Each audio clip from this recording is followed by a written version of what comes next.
आत्म क्षेत्र का, स्वयं में रहने का रहस्य, ब्रह्मश्री पितामह पत्री जी की बुक का।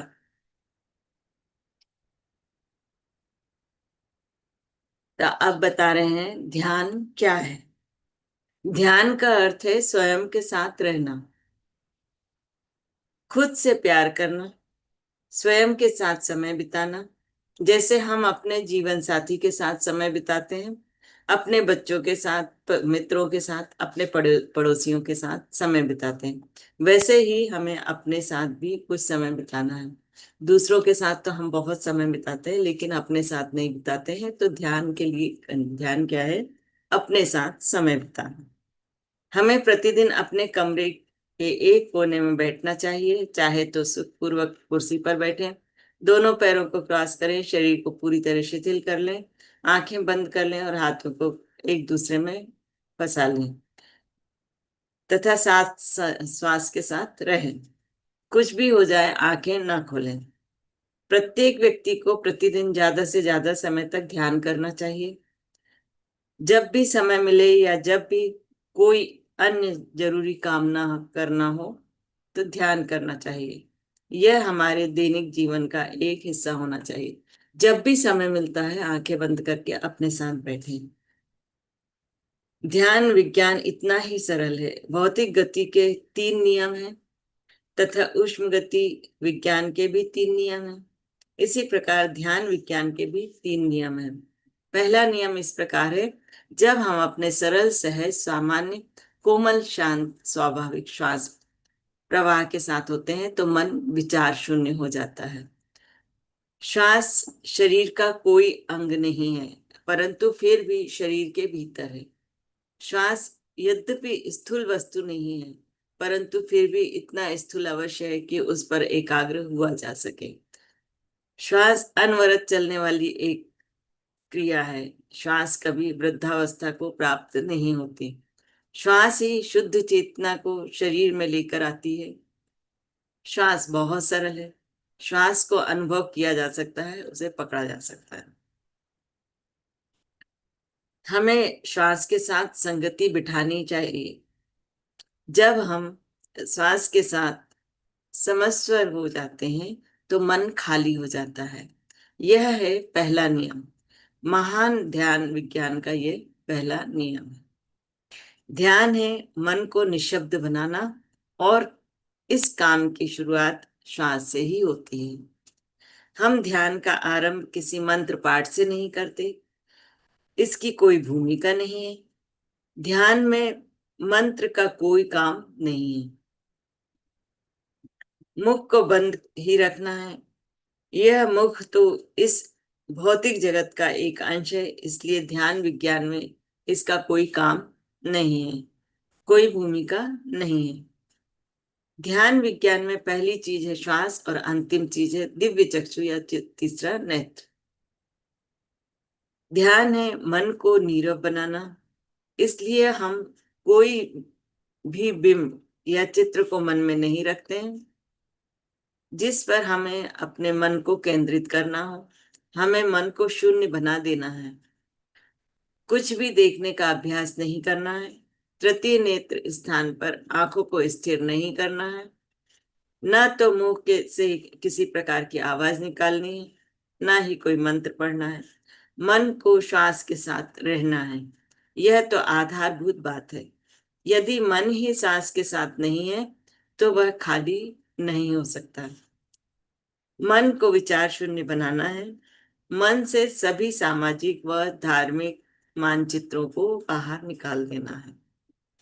हर प्रकार के बिंब या प्रतीक को त्याग देना है। मन को तो रिक्त बना देना है। ध्यान विज्ञान का दूसरा महान नियम है, जब मन खाली हो जाता है, विश्व शक्ति वेग के साथ भौतिक शरीर में प्रवाहित होने लगती है। हमारा बीहड़ मन एक अवरोध है, जंगल जैसा मन विश्व शक्ति को प्रवेश शरीर में प्रवेश करने नहीं देता, क्योंकि हमेशा विचारों में रहता है।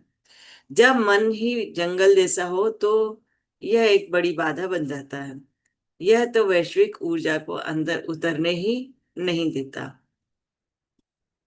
मन भौतिक ऊर्जा तथा विश्व ऊर्जा को अलग अलग करने वाला है। यह दोनों के बीच विभाजन रेखा है। जब मन ही जंगल जैसा होगा तो अवरोध तो ठोस होगा ही। यह मन केवल तभी अर्धभेदनशील झिल्ली जैसा बना है जब सब विचार समाप्त हो जाएं।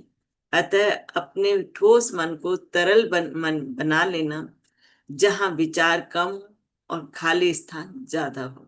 यही ध्यान है और उसका मार्ग केवल श्वास से ही जाता है। हम सभी अच्छी तरह जानते हैं कि किस प्रकार पौधों के मूल तंत्र में परासरण दाव पड़ रहता है। बाहर से पोषक तत्व जड़ों में जाते हैं, क्योंकि जड़ का छोर अर्धवेदनशील होता है। जब मन ध्यान में होता है तब भी ऐसा ही होता है। मन भी भेदनशील बन जाता है। ठोस अवरोध अब छेद युक्त हो जाते हैं और असीम वैश्विक ऊर्जा, विश्व ऊर्जा भौतिक शरीर के भीतर प्रवाहित होने लगती है। ध्यान विज्ञान का तीसरा महान नियम है, कहता है जब प्रचुर मात्रा में विश्व ऊर्जा भौतिक शरीर में प्रवेश कर जाती है तो दिव्य चक्षु भी क्रियाशील होने लगते हैं। ध्यान का परिणाम होता है हमारी आंतरिक ज्ञानेंद्रियों का सक्रिय होना और अंततः हमारे अतिरिक्त संवेदी बोध का क्रियाशील हो जाना। इसके फलस्वरूप हमारी आत्म चेतना जागृत हो जाती है, फिर आत्मा की प्राप्ति होती है। एक साधारण व्यक्ति के मामले में देखें तो शायद आत्मा कहीं खो गई है, स्वर्ग भी खो गया है। इसकी पुनः प्राप्ति करनी होगी, आत्मा ही स्वर्ग है। भौतिक शरीर को विश्व ऊर्जा से लबालब भर जाना चाहिए। जब ऐसा हो जाता है तो धीरे धीरे आत्मा की क्षमता गतिशील हो जाती है, अन्यथा यह क्षमता मात्र क्षमता ही रह जाती है। आत्मा के पास असीम शक्ति है, पर वह शक्ति यूं ही पड़ी रहती है जब तक हम उसे ध्यान द्वारा जागृत नहीं करते। तो हमारे अंदर बहुत असीम शक्ति है, लेकिन वो सुप्त अवस्था में रहती है क्योंकि हम लोग ध्यान नहीं करते। जब ध्यान करने लगते तो ये सुप्त अवस्था में पड़ी हुई शक्ति जागृत होने लगती है। सभी शरीर मन युक्त सत्ताओं को शरीर मन आत्मा युक्त सत्ता बनना चाहिए और यही ध्यान विज्ञान का काम शुरू होता है। यह ध्यान विज्ञान ही अन्य समस्त विज्ञानों को जन्म देने वाला है। यह ध्यान विज्ञान ही स्वास्थ्य विज्ञान है। यह ध्यान विज्ञान ही आनंद विज्ञान है। यही ऊर्जा को उच्चतम बिंदु तक ले जाने का भी विज्ञान है।